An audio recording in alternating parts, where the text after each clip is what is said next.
ਸ੍ਰੀ ਅਕਾਲ, ਨਮਸਕਾਰ ਤੇ ਆਦਾਬ। ਮੈਂ ਹਾਂ ਹਰਜਨ ਕੌਰ ਮੰਗਟ ਤੇ ਤੁਸੀਂ ਦੇਖ ਰਹੇ ਹੋ ਇੰਡੋਜ਼ ਟੀਵੀ। ਸਵਾਗਤ ਹੈ ਜੀ ਸਾਰਿਆਂ ਦਾ।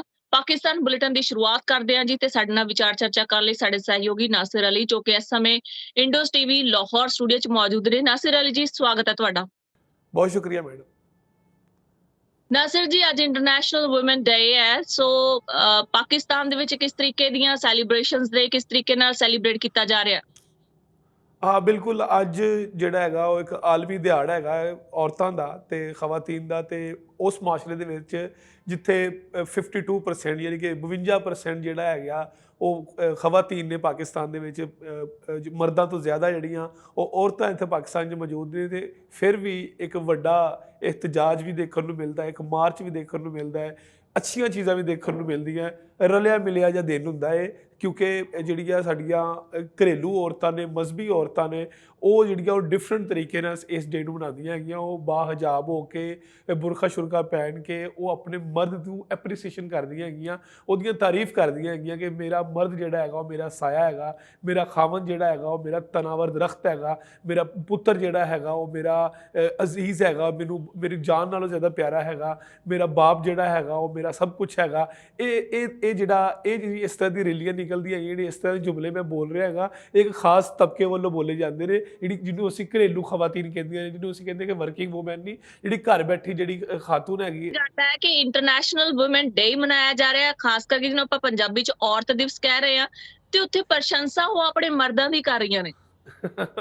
ਹਾਂ ਨਾ, ਤੇ ਇਹ ਮੈਂ ਉਹਨਾਂ ਲੋਕਾਂ ਦੀ ਉਹਨਾਂ ਔਰਤਾਂ ਦੀ ਗੱਲ ਕਰ ਰਿਹਾ ਵਾਂ ਕਿ ਜਿਹੜੀਆਂ ਘਰੇਲੂ ਨੇ, ਜਿਹੜੀਆਂ ਦੀਨ ਨੂੰ ਫਾਲੋ ਕਰਦੀਆਂ ਨੇ, ਜਿਹੜੀਆਂ ਮਜ਼ਹਬ ਨੂੰ ਫਾਲੋ ਕਰਦੀਆਂ ਨੇ, ਜਿਹੜੀਆਂ ਸ਼ਰੀਅਤ ਦੀ ਗੱਲ ਕਰਦੀਆਂ ਨੇ। ਕਿਉਂਕਿ ਸਾਡੇ ਦੋ ਕਿਸਮ ਦੇ ਇੱਥੇ ਔਰਤ ਮਾਰਚ ਹੁੰਦੇ ਨੇ, ਦੋ ਕਿਸਮ ਦੇ। ਇੱਕ ਅੱਜ ਦੁਪਹਿਰੇ 2 ਵਜੇ ਰੈਲੀ ਨਿਕਲੇਗੀ, ਉਹ ਹੁੰਦੀ ਹੈ ਇਸਲਾਮਿਕ ਵੈਲਫੇਅਰ ਫਾਊਂਡੇਸ਼ਨ, ਇੱਕ ਹੈਗੀ ਹੈ ਉਧਰੋਂ ਨਿਕਲਦੀ ਹੈਗੀ, ਮਿਨਹਾਜੁਲ ਕੁਰਾਨ ਇੱਕ ਫਾਊਂਡੇਸ਼ਨ ਹੈਗੀ ਉਧਰੋਂ ਨਿਕਲਦੀ ਹੈਗੀ ਹੈ। ਉਸ ਤੋਂ ਬਾਅਦ ਇੱਕ ਫਾਊਂਡੇਸ਼ਨ ਹੋਰ ਹੈਗੀ ਹੈ ਇਸਲਾਮਿਕ, ਉਹਦੇ ਵੱਲੋਂ ਨਿਕਲਦੀ, ਜਿਹਦੇ ਵਿੱਚ ਦੱਸਿਆ ਜਾਂਦਾ ਕਿ ਜਿਹੜਾ ਮਰਦ ਜਿਹੜਾ ਹੈਗਾ ਉਹ ਔਰਤ ਦੇ ਸ਼ਾਨਾ ਬਿਸ਼ਾਨਾ ਕਿਸ ਤਰ੍ਹਾਂ ਦੀਨ ਉਹਨੂੰ ਕਿਸ ਤਰ੍ਹਾਂ ਕਹਿੰਦਾ ਹੈਗਾ, ਉਹ ਕਿਸ ਤਰ੍ਹਾਂ ਚੱਲਦੇ ਹੈਗੇ। ਹੁਣ ਅਸੀਂ ਗੱਲ ਕਰਦੇ ਦੂਸਰਾ ਔਰਤ ਮਾਰਚ, ਜਿਹੜਾ ਪਾਕਿਸਤਾਨ 'ਚ ਹਮੇਸ਼ਾ ਮੁਤਨਾਜ਼ਾ ਰਿਹਾ ਹੈ, ਹਮੇਸ਼ਾ ਪਾਕਿਸਤਾਨ ਦੇ ਵਿੱਚ ਜ਼ੇਰੇ ਬਹਿਸ ਰਿਹਾ ਹੈਗਾ, ਹਮੇਸ਼ਾ ਪਾਕਿਸਤਾਨ ਦੇ ਵਿੱਚ ਮੁਖਤਲਿਫ ਲੋਕਾਂ ਵੱਲੋਂ ਕ੍ਰਿਟੀਸਾਈਜ਼ ਹੁੰਦਾ ਰਿਹਾ, ਤਨਕੀਦ ਦਾ ਬਾਇਸ ਬਣਦਾ ਰਿਹਾ। ਉਹ ਹੈਗਾ ਔਰਤ ਮਾਰਚ, ਜਿਹੜਾ ਤਕਰੀਬਨ ਪਿਛਲੇ 6-7 ਸਾਲ ਤੋਂ ਪਾਕਿਸਤਾਨ 'ਚ ਸ਼ੁਰੂ ਹੋਇਆ ਤੇ ਇੰਨੀ ਕੁ ਜ਼ਿਆਦਾ ਉਹਦੀ ਹਾਈਪ ਕ੍ਰੀਏਟ ਹੋ ਗਈ ਕਿ ਹੁਣ ਉਹ ਸ਼ੁਰੂ ਹੋਣ ਤੋਂ ਪਹਿਲੇ ਹੀ ਵਜ਼ੀਰ ਆਜ਼ਮ ਨੂੰ ਖਤ ਲਿਖਿਆ ਗਿਆ ਕਿ ਔਰਤ ਮਾਰਚ ਨਹੀਂ ਹੋਣਾ ਚਾਹੀਦਾ। ਉਸ ਔਰਤ ਮਾਰਚ ਔਰਤ ਨੂੰ ਪਾਕਿਸਤਾਨ ਦੇ ਵਿੱਚ ਪਿਸਿਆ ਹੋਇਆ ਦਿਖਾਇਆ ਜਾਂਦਾ। ਉਸ ਔਰਤ ਮਾਰਚ ਕਿਹਾ ਜਾਂਦਾ ਕਿ ਔਰਤ ਜਿਹੜੀ ਹੈਗੀ ਹੈ ਉਹਦਾ ਜਿਸਮ ਉਹਦੀ ਮਰਜ਼ੀ ਹੈ। ਕਿ ਐਸਾ ਨਾਰਾ ਲੱਗਿਆ ਕਿ ਮੇਰਾ ਜਿਸਮ ਮੇਰੀ ਮਰਜ਼ੀ, ਜਿਸ ਨਾਰੇ ਨੇ ਪੂਰੀ ਸੁਸਾਇਟੀ ਨੂੰ, ਇੰਟਾਇਰ ਸੁਸਾਇਟੀ ਜਿਹੜੀ ਹੈਗੀ ਹੈ ਉਹਨੂੰ ਡਿਫਰੈਂਟ ਚੇਂਜ ਕਰਕੇ ਰੱਖ ਦਿੱਤਾ ਹੈਗਾ। ਲੋਕ ਦੋ ਹਿੱਸਿਆਂ 'ਚ ਡਿਵਾਈਡ ਹੋ ਗਏ।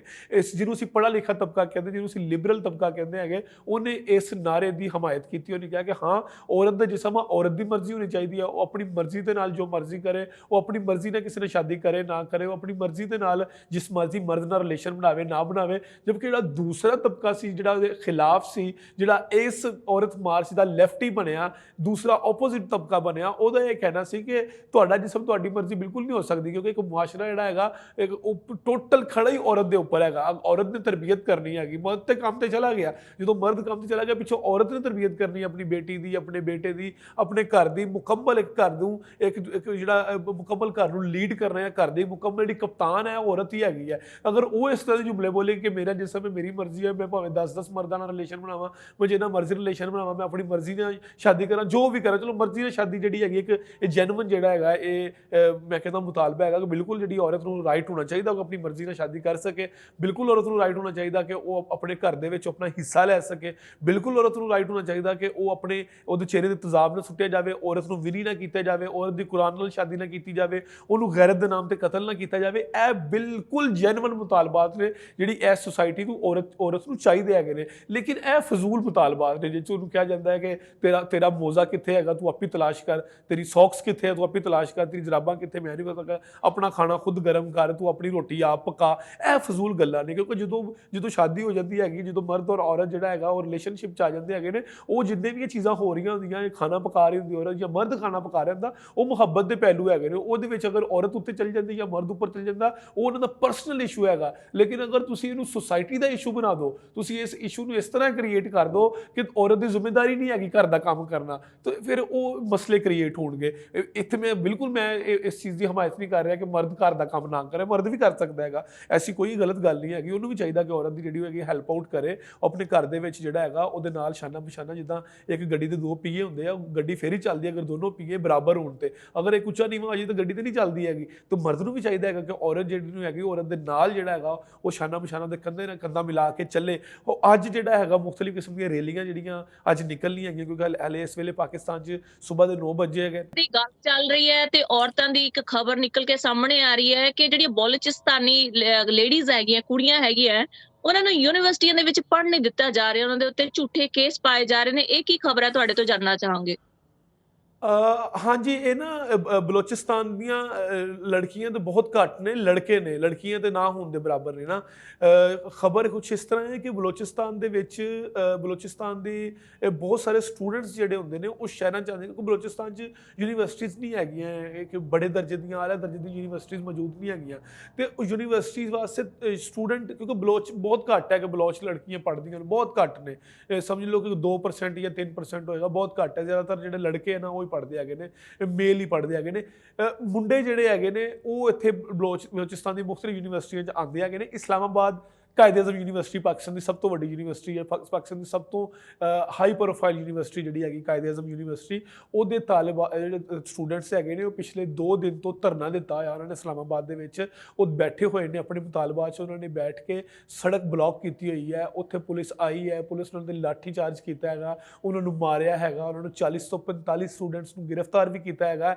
ਮਸਲਾ ਕੁਛ ਇਸ ਤਰ੍ਹਾਂ ਹੈਗਾ ਕਿ ਉਹ ਜਿਹੜੇ ਸਟੂਡੈਂਟਸ ਹੈਗੇ ਨੇ ਉਹਨਾਂ ਦੇ ਮੁਤਾਲਬਾਤ ਇਹ ਹੈਗੇ ਨੇ ਕਿ ਸਾਡੇ ਕੋਲ ਪੁਲਿਸ ਆਉਂਦੀ ਹੈ, ਆ ਕੇ ਸਾਡੀ ਤਲਾਸ਼ੀ ਲੈਂਦੀ ਹੈ, ਸਾਡਾ ਮੋਬਾਈਲ ਦੇਖਦੀ ਹੈਗੀ ਹੈ, ਸਾਡਾ WhatsApp ਚੈੱਕ ਕਰਦੀ ਹੈਗੀ ਹੈ, ਸਾਡੇ ਸੋਸ਼ਲ ਅਕਾਊਂਟਸ ਚੈੱਕ ਕਰਦੀ ਹੈਗੀ ਹੈ, ਸਾਨੂੰ ਅਜੀਬੋ ਗਰੀਬ ਸਵਾਲ ਪੁੱਛਦੀ ਹੈਗੀ ਹੈ ਕਿ ਬਲੋਚ ਰਿਜਮੈਂਟ ਦੇ ਨਾਲ ਤੁਹਾਡਾ ਤਾਲੁਕ ਤਾਂ ਨਹੀਂ ਹੈਗਾ। ਬਲੋਚ ਰਿਜਮੈਂਟ ਜਿਹਨੇ ਰੀਸੈਂਟਲੀ ਇਹ ਧਮਾਕਾ ਕੀਤਾ ਸੀ ਲਾਹੌਰ ਦੇ ਵਿੱਚ, ਅਨਾਰਕਲੀ ਬਾਜ਼ਾਰ ਦੇ ਵਿੱਚ, ਉਸ ਤਨਜ਼ੀਮ ਨਾਲ ਸਾਡੇ ਤਾਲੁਕਾਤ ਪੁੱਛਦੇ ਕਿ ਤੁਹਾਡਾ ਉਸ ਤਨਜ਼ੀਮ ਨਾਲ ਤਾਲੁਕਾਤ ਤਾਂ ਨਹੀਂ ਹੈਗੇ।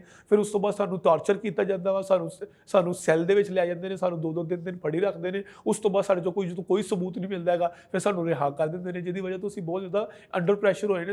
ਅਸੀਂ ਸਾਈਕੋਲੋਜੀਕਲ ਤੌਰ 'ਤੇ ਜਿਹੜਾ ਬਹੁਤ ਜ਼ਿਆਦਾ ਪਰੇਸ਼ਾਨ ਹੈਗੇ ਕਿ ਜਦੋਂ ਇੱਕ ਕਲਾਸ ਦੇ ਵਿੱਚ ISI ਜਾਂ ਫੌਜ ਦੇ ਜਾਂ ਪੁਲਿਸ ਦਾ ਕੋਈ ਵੀ ਬੰਦਾ ਕਲਾਸ ਦੇ ਵਿੱਚ ਆਉਂਦਾ ਹੈਗਾ ਤਾਂ ਉਹ ਕਹਿੰਦਾ ਬਲੋਚ ਸਟੂਡੈਂਟ ਖੜੇ ਹੋ ਜਾਏ, ਤਾਂ ਬਲੋਚ ਸਟੂਡੈਂਟਸ ਨੂੰ ਖੜੇ ਕਰਕੇ ਇੱਕ ਤਜ਼ਹੀਕ ਅਮੇਜ਼ਾ ਤਰੀਕੇ ਦੇ ਨਾਲ ਉਹਨਾਂ ਨੂੰ ਕਲਾਸ ਵਿੱਚੋਂ ਕੱਢ ਕੇ ਲੈ ਜਾਂਦਾ ਹੈ, ਕੱਢ ਕੇ ਜਾ ਕੇ ਉਹਨਾਂ ਦੀ ਫਿਰ ਤਲਾਸ਼ੀ ਲੈਂਦੇ ਹੈਗੇ, ਉਹਨਾਂ ਦੇ ਮੋਬਾਈਲ ਦੇਖਦੇ ਹੈਗੇ ਨੇ, ਉਹਨਾਂ ਦੇ ਲੈਪਟਾਪਸ ਦੇਖਦੇ ਹੈਗੇ ਨੇ। ਅਤੇ ਹੁਣ ਇਸੇ ਤਰ੍ਹਾਂ ਇਸਲਾਮਾਬਾਦ ਦੇ ਵਿੱਚ ਜਦੋਂ ਹਫੀਜ਼ ਬਲੋਚ ਨੇ, ਸਟੂਡੈਂਟਸ ਦਾ ਰਹਿਨੁਮਾ ਹੈਗਾ, ਬਲੋਚ ਰਹਿਨੁਮਾ ਦਾ, ਕਾਇਦ-ਏ-ਆਜ਼ਮ ਯੂਨੀਵਰਸਿਟੀ, ਜਦੋਂ ਉਹਨੇ ਇਹਦੇ ਖਿਲਾਫ ਆਵਾਜ਼ ਬੁਲੰਦ ਕੀਤੀ ਸੋਸ਼ਲ ਮੀਡੀਆ 'ਤੇ, ਉਹਨੇ ਟਵੀਟਸ ਕਰਨਾ ਸ਼ੁਰੂ ਕੀਤੇ ਤਾਂ ਉਹਨੂੰ ਗ੍ਰਿਫਤਾਰ ਕਰ ਲਿਆ। ਉਹਨੂੰ ਗ੍ਰਿਫਤਾਰ ਕਰਕੇ ਪੁਲਿਸ ਲੈ ਗਈ ਤੇ ਕੋਈ ਮੁਕੱਦਮਾ ਨਹੀਂ, ਉਹਦੇ ਉੱਪਰ ਕੋਈ ਵਾਰੰਟ ਗ੍ਰਿਫਤਾਰੀ ਤੇ ਨਹੀਂ ਸੀ ਹੈਗੇ, ਸਿਰਫ ਉਹਦੇ ਬੋਲਣ ਦੀ ਵਜ੍ਹਾ ਤੋਂ ਉਹਨੂੰ ਗ੍ਰਿਫਤਾਰ ਕਰ ਲਿਆ। ਗ੍ਰਿਫਤਾਰ ਕਰਕੇ ਜਿਹੜਾ ਉਹਨੂੰ ਪੁਲਿਸ ਨੇ ਥਾਣੇ ਲੈ ਗਏ ਹੈਗੇ। ਤੇ ਉਸ ਤੋਂ ਬਾਅਦ ਡਿਫਰੈਂਟ ਸਟੂਡੈਂਟਸ ਨੇ ਭਾਗੀ ਘਟਨਾ ਜਿਹੜੀ ਸਾਹਮਣੇ ਆ ਰਹੀ ਹੈ ਪਾਕਿਸਤਾਨ ਦੇ ਵਿੱਚ, ਸੋਸ਼ਲ ਮੀਡੀਆ ਤੇ ਬਹੁਤ ਜ਼ਿਆਦਾ ਉਸ ਚੀਜ਼ ਨਾਲ ਲੋਕਾਂ ਦੀਆਂ ਭਾਵਨਾਵਾਂ ਜੁੜੀਆਂ ਹੈ ਕਿ ਇੱਕ ਇਨਸਾਨ ਨੇ ਆਪਣੀ 6 ਦਿਨਾਂ ਦੀ ਬੱਚੀ ਨੂੰ ਫਾਇਰ ਕਰਕੇ ਉਸ ਦੇ ਉੱਤੇ 3-4 ਫਾਇਰ ਕੀਤੇ ਨੇ, ਉਸ ਨੂੰ ਮਾਰ ਦਿੱਤਾ ਹੈ। ਇਸ ਬਾਰੇ ਚਾਨਣਾ ਪਾਓ। ਬਹੁਤ ਜ਼ਿਆਦਾ ਦਿਲਖਰਾਸ਼ ਤੇ ਬਹੁਤ ਜ਼ਿਆਦਾ ਅਫਸੋਸਨਾਕ ਵਾਕਿਆ ਹੈ। ਔਰ ਜਦੋਂ ਦੀ ਇਹ ਖਬਰ ਹੋਈ ਹੈ ਤੇ ਮੈਂ ਬਹੁਤ ਜ਼ਿਆਦਾ ਸੋਚ ਰਿਹਾ ਸੀ ਕਿ ਇਹਦੇ ਉੱਪਰ ਕਿੱਦਾਂ ਚਰਚਾ ਕਰਨੀ ਹੈ, ਇਹਦੇ ਉੱਪਰ ਗੱਲਬਾਤ ਕਿੱਦਾਂ ਕਰਨੀ ਹੈ, ਇਹਨੂੰ ਐਕਸਪਲੇਨ ਕਿੱਦਾਂ ਕਰਨਾ ਵਾ, ਕਿਹੜੇ ਅਲਫਾਜ਼ ਇਸਤੇਮਾਲ ਕਰਨੇ ਨੇ। ਇਹ ਫਟਕਾਰ ਜ਼ਦਾ ਮਾਸ਼ਰਾ ਹੁੰਦਾ ਹੈ, ਉਹਨੂੰ ਉਸ ਮਾਸ਼ਰੇ ਨੂੰ ਤਜ਼ਾਬ ਨਾਲ ਗੁਸਲ ਦੇਣਾ ਚਾਹੀਦਾ ਹੈ ਜਿਸ ਮਾਸ਼ਰੇ ਦੇ ਵਿੱਚ ਜਿਨਸ ਦੀ ਵਜ੍ਹਾ ਤੋਂ, ਜੈਂਡਰ ਦੀ ਵਜ੍ਹਾ ਤੋਂ ਡਿਸਕ੍ਰਿਮੀਨੇਸ਼ਨ ਹੁੰਦੀ ਹੈ, ਜਿਸ ਮਾਸ਼ਰੇ ਦੇ ਵਿੱਚ ਮਰਦ ਜਾਂ ਔਰਤ ਕੋਈ ਵੀ ਹੈਗਾ ਜਿਹਨੂੰ ਸਿਰਫ ਇਸ ਬੁਨਿਆਦ ਤੇ ਕਤਲ ਕੀਤਾ ਜਾਂਦਾ, ਇਸ ਬੁਨਿਆਦ ਤੇ ਉਹਨੂੰ ਜੀਣ ਦਾ ਹੱਕ ਖੋਹ ਲਿਆ ਜਾਂਦਾ ਕਿ ਤੂੰ ਮੇਰੀ ਮਰਜ਼ੀ ਦੇ ਮੁਤਾਬਕ ਕਿਉਂ ਨਹੀਂ। ਮਤਲਬ ਮੰਟੋ ਨੇ, ਸਾਦਤ ਹਸਨ ਮੰਟੋ ਬਹੁਤ ਵੱਡਾ ਰਾਈਟਰ ਸੀ ਪਾਕਿਸਤਾਨ ਦਾ, ਉਹ ਇਸ ਮਾਸ਼ਰੇ ਨੂੰ ਜਦੋਂ ਤਜ਼ਾਬ ਨਾਲ ਆਪਣੇ ਲਫ਼ਜ਼ਾਂ ਦੇ ਨਾਲ ਗੁਸਲ ਦਿੰਦਾ ਸੀ ਨਾ, ਫਿਰ ਇਸ ਮਾਸ਼ਰੇ ਦੀਆਂ ਚੀਖਾਂ ਨਿਕਲਦੀਆਂ ਸੀ। ਉਹਨੇ ਇਹ ਗੱਲ ਕਹੀ ਸੀ ਕਿ ਔਰਤ ਪੈਦਾ ਕੋਈ ਵੀ ਨਹੀਂ ਕਰਨਾ ਚਾਹੁੰਦਾ, ਲੇਕਿਨ ਔਰਤ ਨੂੰ ਬਿਸਤਰ ਤੇ ਹਰ ਕੋਈ ਚਾਹੁੰਦਾ ਹੈਗਾ। ਤੇ ਉਹ ਇਸ ਜੁਮਲਾ ਪਰਫੈਕਟ ਜਿਹੜਾ ਹੈਗਾ ਇਸ ਵਾਕਿਏ ਦੇ ਨਾਲ ਜੁੜਿਆ ਹੈਗਾ ਕਿ ਸ਼ਾਹਜ਼ੇਬ ਨਾਮੀ ਇਹ ਬੰਦਾ ਹੈਗਾ ਮੀਆਂ ਵਾਲੀ ਦੇ ਵਿੱਚ, ਉਹਨੇ ਆਪਣੀ ਵਾਈਫ ਨੂੰ ਪਹਿਲੇ ਹੀ ਕਿਹਾ ਹੋਇਆ ਸੀ ਕਿ ਅਗਰ ਪਹਿਲੀ ਔਲਾਦ ਬੇਟਾ ਨਾ ਹੋਇਆ, ਬੇਟੀ ਹੋਈ ਤੇ ਮੈਂ ਉਹਨੂੰ ਮਾਰ ਦੇਣਾ। ਉਹਦੀ ਵਾਈਫ ਨੇ ਜਿਹੜਾ ਹੈਗਾ ਉਹ ਕਿਸੇ ਵੀ ਤਰੀਕੇ ਨਾਲ ਉਹਨੂੰ ਸਮਝਾਇਆ ਜਾਂ ਉਹਨੂੰ ਦੱਸਿਆ, ਲੇਕਿਨ ਉਹ ਬਦਬਖਤ ਇਨਸਾਨ ਜਾਂ ਉਹ ਜਾਹਿਲ ਇਨਸਾਨ ਇਸ ਚੀਜ਼ ਨੂੰ ਸਮਝ ਨਹੀਂ ਸਕਿਆ ਹੈਗਾ। ਤਰੱਕੀ ਦੇ ਇਸ ਦੌਰ ਦੇ ਵਿੱਚ ਕਿ ਕਿਹੜੀ ਸਦੀ ਚੱਲ ਰਹੀ ਹੈ। ਇਹ ਉਹ ਸਦੀ ਨਹੀਂ ਚੱਲ ਰਹੀ ਹੈਗੀ ਕਿ ਜਦੋਂ ਬੇਟੀਆਂ ਨੂੰ ਜ਼ਿੰਦਾ ਦਰਗੂਹ ਕਰ ਦਿੱਤਾ ਜਾਂਦਾ ਸੀ ਜਾਂ ਦਫਨਾ ਦਿੱਤਾ ਜਾਂਦਾ ਸੀ ਜ਼ਮੀਨ ਦੇ ਵਿੱਚ, ਜਾਂ ਇੱਕ ਔਰਤ ਜਿਹਦਾ ਮਰਦ ਮਰ ਜਾਂਦਾ ਸੀ ਤੇ ਸਾਰੀ ਜ਼ਿੰਦਗੀ ਉਹ ਜਿਹੜੀ ਹੈਗੀ ਆ ਉਹ ਬੇਵਾ ਦੀ ਜ਼ਿੰਦਗੀ ਗੁਜ਼ਾਰ ਕੇ ਆਪਣੇ ਆਪ ਨੂੰ ਅਲੱਗ ਥਲੱਗ ਇੱਕ ਡਿਫਰੈਂਟ ਕਿਸਮ ਦਾ ਕਾਸਟਿਊਮ ਪਾ ਕੇ ਰਹਿੰਦੀ ਸੀ। ਉਹ ਸਦੀ ਨਹੀਂ ਚੱਲ ਰਹੀ। ਖੈਰ, ਅਸੀਂ ਖਬਰ ਵੱਲ ਆਉਂਦੇ ਹੈਗੇ ਕਿ ਉਹਨੇ ਆਪਣੀ ਔਰਤ ਨੂੰ ਕਿਹਾ, ਆਪਣੀ ਬੇਗਮ ਨੂੰ ਕਿਹਾ ਕਿ ਜਿਹੜਾ ਅਗਰ ਪਹਿਲੀ ਔਲਾਦ ਬੇਟਾ ਨਾ ਹੋਇਆ, ਬੇਟੀ ਹੋਈ ਤੇ ਮੈਂ ਉਹ ਬੇਟੀ ਮਾਰ ਦਿਆਂਗਾ। ਤੇ ਉਹ ਇਸ ਤਰ੍ਹਾਂ ਹੀ ਹੋਇਆ ਕਿ ਜਦੋਂ ਬੇਟੀ ਪੈਦਾ ਹੋਈ ਹੈਗੀ ਆ ਹਸਪੀਟਲ ਦੇ ਵਿੱਚ, ਤੇ ਉਹਦੀ ਜਦੋਂ ਉਹਨੂੰ ਲੈ ਕੇ ਘਰ ਆਏ ਹੈਗੇ ਨੇ 5-6 ਦਿਨ ਦੀ ਬੇਟੀ ਜਦੋਂ ਹੋ ਗਈ, ਤੇ ਉਸ ਬੰਦੇ ਨੇ ਫਾਇਰਿੰਗ ਕਰਕੇ 3 ਤੋਂ 4 ਫਾਇਰ ਜਿਹੜੇ ਹੈਗੇ ਨੇ ਉਸ ਮਾਸੂਮ ਨੂੰ ਮਾਰ ਦਿੱਤੇ ਹੈਗੇ, ਜਿਹੜੀ ਤੇ ਮੈਂ ਕਹਿੰਦਾ ਦਬਕੇ ਦੇ ਨਾਲ ਵਿਚਾਰੀ ਮਰ ਸਕਦੀ ਸੀ, ਉਹਨੂੰ ਬੇਦਰਦੀ ਦੇ ਨਾਲ ਜਿਹੜਾ ਹੈਗਾ ਫਾਇਰ ਮਾਰ ਕੇ ਕਤਲ ਕਰ ਦਿੱਤਾ ਹੈਗਾ। ਸਿਰਫ ਇਹ ਸ਼ਖਸ ਜ਼ਿੰਮੇਦਾਰ ਨਹੀਂ ਹੈਗਾ, ਜ਼ਿੰਮੇਦਾਰ ਹਰ ਉਹ ਸ਼ਖਸ ਹੈਗਾ ਜਿਹਨੇ ਉਹਦੀ ਜ਼ੇਨ ਸਾਜ਼ੀ ਕੀਤੀ, ਜਿਹਨੇ ਉਹਦੇ ਦਿਮਾਗ 'ਚ ਇਹ ਚੀਜ਼ ਪਾਈ ਕਿ ਧੀਆਂ ਬੁਰੀਆਂ ਹੁੰਦੀਆਂ ਹੈਗੀਆਂ, ਬੇਟੀਆਂ ਬੁਰੀਆਂ ਹੁੰਦੀਆਂ ਹੈਗੀਆਂ, ਤੇ ਹਰ ਉਹ ਬੰਦਾ ਕਸੂਰਵਾਰ ਹੈ ਜਿਹਨੇ ਉਸ ਬੰਦੇ ਦੀ ਜ਼ੇਨ ਸਾਜ਼ੀ ਕੀਤੀ। ਉਹ ਮੁਆਸ਼ਰੇ ਦਾ ਕੋਈ ਵੀ ਫਰਦ ਹੋਏਗਾ ਜਾਂ ਉਹ ਕੋਈ ਵੀ ਲਿਟਰੇਚਰ ਹੋਏਗਾ ਜਿਹੜਾ ਪੜ੍ਹ ਕੇ ਉਹਦਾ ਦਿਮਾਗ ਖਰਾਬ ਹੋਇਆ, ਜਾਂ ਕੋਈ ਵੀ ਐਸਾ ਬੰਦਾ ਜਿਹਨੇ ਉਹਦੀ ਜ਼ੇਨ ਸਾਜ਼ੀ ਕੀਤੀ, ਸਾਈਕੋਲੋਜੀਕਲ ਤੌਰ 'ਤੇ ਉਹਨੂੰ ਪਾਗਲ ਬਣਾਇਆ। ਇਸ ਤੋਂ ਵੱਡਾ ਪਾਗਲ ਇਨਸਾਨ ਜਾਂ ਇਸ ਤੋਂ ਵੱਡਾ ਜਾਹਿਲ ਇਨਸਾਨ ਕੌਣ ਹੋ ਸਕਦਾ ਜਿਹੜਾ ਸਿਰਫ ਆਪਣੀ ਬੇਟੀ ਨੂੰ, ਆਪਣੀ ਪੈਦਾ ਹੋਈ ਬੇਟੀ ਨੂੰ ਜਿਹੜਾ ਹੈਗਾ ਉਹ ਮਾਰ ਦੇਵੇ। ਉਸ ਬੰਦੇ ਨੂੰ ਜਿਹੜਾ ਉਹਨੇ ਮਾਰ ਕੇ ਆਪਣੀ ਬੇਟੀ ਨੂੰ ਫਿਰ ਉਹ ਫਰਾਰ ਹੋ ਗਿਆ। ਪੁਲਿਸ ਨੇ ਜਿਹੜਾ ਹੈਗਾ ਉਹ ਲੜਕੀ ਦੇ, ਬੱਚੀ ਦੇ ਨਾਨੇ ਦੀ ਮਦਈਅਤ ਦੇ ਵਿੱਚ, ਯਾਨੀ ਕਿ ਉਹਦੀ ਵਾਈਫ ਦੇ ਵਾਲਦ ਦੀ ਮਦਈਅਤ ਦੇ ਵਿੱਚ ਜਿਹੜਾ ਪਰਚਾ ਦਰਜ ਕਰ ਦਿੱਤਾ ਹੈਗਾ। FIR ਜਿਹੜੀ ਹੈਗੀ ਉਹ ਕੱਟ ਚੁੱਕੀ ਹੈ। ਉਸ ਬੰਦੇ ਨੂੰ ਛਾਪੇ ਮਾਰ ਕੇ ਲੱਭਿਆ ਜਾ ਰਿਹਾ ਹੈ, ਉਸ ਬਦਬਖਤ ਨੂੰ। ਤੇ ਇਸ ਮੁਆਸ਼ਰੇ ਦੀ ਤੁਸੀਂ ਕੀ ਗੱਲ ਕਰਾਂਗੇ ਅਸੀਂ ਔਰਤ ਮਾਰਚ ਦੀ, ਜਾਂ ਅਸੀਂ ਕੀ ਗੱਲ ਕਰਾਂਗੇ ਵੂਮਨ ਰਾਈਟਸ ਦੀ, ਜਾਂ ਅਸੀਂ ਕਿਹੜੀ ਗੱਲ ਕਰੀਏ? ਇੱਥੇ ਤੇ ਔਰਤ ਮਾਰਚ, ਮਰਦ ਮਾਰਚ ਛੱਡ ਦਿਓ, ਇਹ ਸਾਰੇ ਮਾਰਚ। ਇੱਥੇ ਇੱਕ ਇਨਸਾਨੀਅਤ ਮਾਰਚ ਨਿਕਲਣਾ ਚਾਹੀਦਾ ਹੈਗਾ, ਇੱਕ ਐਸਾ ਮਾਰਚ ਨਿਕਲਣਾ ਚਾਹੀਦਾ ਜਿੱਥੇ ਇਨਸਾਨੀਅਤ ਦੀ ਗੱਲ ਕੀਤੀ ਜਾਵੇ ਕਿ ਇਨਸਾਨ ਕੀ ਨੇ। ਤੁਸੀਂ ਇਨਸਾਨਾਂ ਦੀ ਗੱਲ ਕਰੋ ਨਾ, ਕਿ ਉਹ ਬੱਚੀ ਸੀ ਜਾਂ ਬੱਚਾ ਸੀ, ਉਹ ਟਰਾਂਸਜੈਂਡਰ ਸੀ ਜਾਂ ਕੋਈ ਵੀ ਸੀ। ਇਸ ਮੁਆਸ਼ਰੇ ਦੇ ਟਰਾਂਸਜੈਂਡਰ ਨੂੰ ਤੁਸੀਂ ਐਕਸੈਪਟ ਨਹੀਂ ਕਰਦੇ ਹੈਗੇ। ਜਦੋਂ ਤੁਹਾਡੇ ਘਰ ਟਰਾਂਸਜੈਂਡਰ ਪੈਦਾ ਹੁੰਦਾ ਹੈਗਾ, ਉਹਨੂੰ ਨਹੀਂ ਖਾਜਾ ਸਰਾਨ ਪੈਦਾ ਹੁੰਦਾ ਹੈਗਾ, ਜਿਹਨੂੰ ਅਸੀਂ ਖੁਸਰਾ ਕਹਿ ਕੇ, ਤਜ਼ਹੀਕ ਮਿਰਜ਼ਾ ਅਲਫਾਜ਼ ਕਹਿ ਕੇ ਉਹਦਾ ਜੀਣਾ ਹਰਾਮ ਕਰ ਦਿੰਦੇ। ਇਹ ਮੁਆਸ਼ਰਾ ਤੇ ਉਹਨੂੰ ਐਕਸੈਪਟ ਨਹੀਂ ਕਰਦਾ ਹੈਗਾ। ਤੇ ਜਦੋਂ ਟਰਾਂਸਜੈਂਡਰ ਨੂੰ ਘਰੋਂ ਕੱਢਿਆ ਜਾਂਦਾ ਹੈਗਾ, ਉਹਦੇ ਪਿੱਛੇ ਵੀ ਲੋਕ ਹੀ ਹੁੰਦੇ ਆ ਨਾ।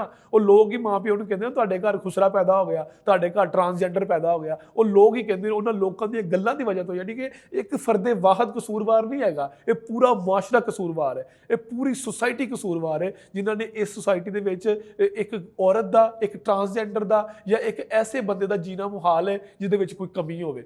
ਜਿਹਦੇ ਵਿੱਚ ਕੋਈ ਕਮੀ ਆ ਉਹ ਇਸ ਮੁਆਸ਼ਰੇ 'ਚ ਰਹਿ ਨਹੀਂ ਸਕਦਾ। ਜਿਹੜਾ ਅਨਫਿਟ ਆ ਇਸ ਮੁਆਸ਼ਰੇ 'ਚ ਰਹਿ ਨਹੀਂ ਸਕਦਾ। ਇਸ ਲਈ ਇਹ ਮੁਆਸ਼ਰਾ ਜਿਹੜਾ ਹੈਗਾ, ਇਸ ਮੁਆਸ਼ਰੇ ਨੂੰ ਮੈਂ ਫਿਰ ਰਿਪੀਟ ਕਰਾਂਗਾ, ਇਹਨੂੰ ਤੇਜ਼ਾਬ ਦੇ ਨਾਲ ਗੁਸਲ ਦੇਣਾ ਚਾਹੀਦਾ ਜੀ। ਨਾਸਿਰ ਜੀ, ਤੁਸੀਂ ਬਹੁਤ ਹੀ ਵਧੀਆ ਇਸ ਨੂੰ, ਕਹਾਣੀ ਨੂੰ ਬਿਆਨ ਕੀਤਾ ਕਿ ਕਿਸ ਤਰੀਕੇ ਨਾਲ ਇੱਕ ਬਾਪ ਨੇ ਸਿਰਫ ਇਸ ਕਰਕੇ ਆਪਣੀ 6 ਦਿਨਾਂ ਦੀ ਬੱਚੀ ਨੂੰ ਮਾਰ ਦਿੱਤਾ ਕਿ ਉਸਦਾ ਪਹਿਲਾ ਜਵਾਕ ਜਿਹੜਾ ਸੀ ਮੁੰਡਾ ਪੈਦਾ ਹੋਣਾ ਚਾਹੀਦਾ। ਤੇ ਤੁਸੀਂ ਇਹ ਵੀ ਗੱਲ ਬੜੀ ਵਧੀਆ ਕਹੀ ਹੈ ਕਿ ਇਹ ਜਿਹੜੇ ਵਿਮਨ ਮਾਰਚ ਹੁੰਦੇ ਨੇ, ਜਾਂ ਫਿਰ ਆਪਣੇ ਹੱਕਾਂ ਲਈ ਜਿਹੜੀਆਂ ਔਰਤਾਂ ਧਰਨੇ ਲਾਉਂਦੀਆਂ ਨੇ, ਆਦਮੀ ਦਿਵਸ ਹੁੰਦਾ, ਇਹ ਛੱਡ ਦਿਓ ਸਾਰਾ ਕੁਝ।